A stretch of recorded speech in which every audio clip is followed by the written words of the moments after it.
WikiLeaks has released diplomatic cables showing that some members of the Niger military junta that took over power on the 26th of July were trained by the US Army. I don't know with which intention WikiLeaks released the information, especially at this critical moment. I did further research for verification. I found that yes, there is an international military education and training grants to foreign countries. The International Military Education and Training (IMET) program is a low-cost, highly effective component of U.S. security assistance. In 2017, the United States provided approximately $115.2 million in training to students from 114 allied and partner nations. Additional IMET training is provided to NATO member countries. Independent media platforms like the Intercept are claiming that the United States has trained at least 5 members of the new ruling junta in Niger.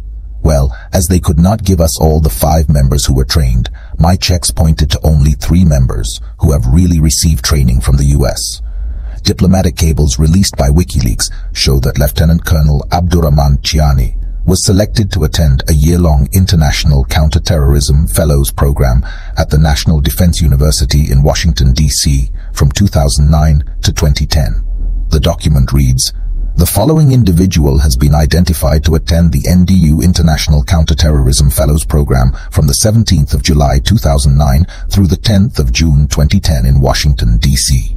Name, Abdurrahman Tiani. Rank, Lieutenant Colonel. Date of birth, 01 January 1964. Place of birth, Toukounous, Niger. Title, Officier adjoint au Bureau des Opérations de l'État-Major des Armées. Embassy Niamey has reviewed its files and has found no information concerning human rights violations by the individual listed above as of March 16, 2009.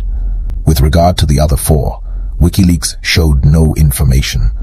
My checks pointed to General Mohamed Toumba as another Nigerian mutineer who might have received training from the US military. He was the one who spoke before a cheering crowd at a 30,000-seat stadium named after Sani Kunche.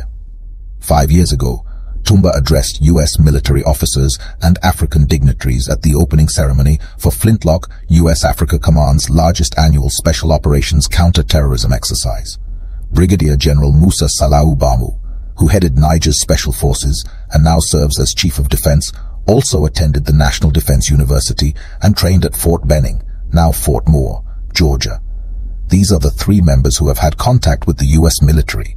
For now, I have not come across any information pointing to the other 2. Now, the United States believes that it's making investments in the wrong people, since most of the African soldiers who have had training with their army tend to be active members of the various coups in Africa.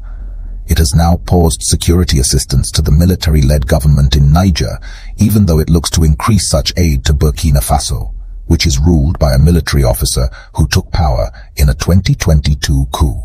Some of its citizens have argued that by investing in African soldiers who tend to be coup leaders, the United States is in a position where it's implicated in human rights abuses. I disagree with this because, in March this year, U.S. Secretary of State Antony Blinken called Niger a model of democracy, even though the latest State Department human rights report on the country refers to significant human rights issues, including extrajudicial killings which the government is believed to have hands in. Quote, "As President Bazoum has said, Niger is a young democracy in a challenging part of the world, but it remains true to the democratic values that we share. And Niger has been quick to defend democratic values under threat in neighboring countries." Unquote. When it's in support of their kind of democracy and interest, it becomes a model. But when it's a coup and against their interest, it's become a bad investment. Why did they train these soldiers? To sit down and watch the citizens suffer? As the US paused security assistance to the military-led government in Niger, the junta believes that ecowas is being forced by the US and the West to invade Niger. In response to an imminent military strike by ecowas, the new Nigerian government has put the army on high alert. A few days ago, on Thursday, August 24, 2023, the foreign ministers of Niger, Mali, and Burkina Faso met in the Nigerian capital of Niamey to discuss increased cooperation on security and other concerns.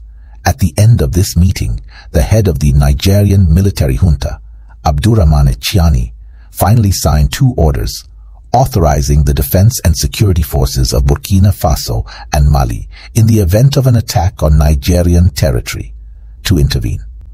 All the threats from Mali and Burkina Faso that any attack on Niger would be considered an attack on both countries have now been officially launched by an order signed by Chiani. Things have moved from just words to action. Vladimir Putin also assured the African countries where Wagner's PMC is based that they need not worry about Yevgeny Prigozhin's sudden death, insisting that Wagner fulfilled his obligations to these countries, including Niger, and will take more action. The coup is 1 month and some days. Rooms for more negotiations are still numerous. But it seems ECO was just rushing to set our region on fire. That will be all for now. All Africans should stay on guard to make Africa great. Don't forget to like, comment, subscribe, and share.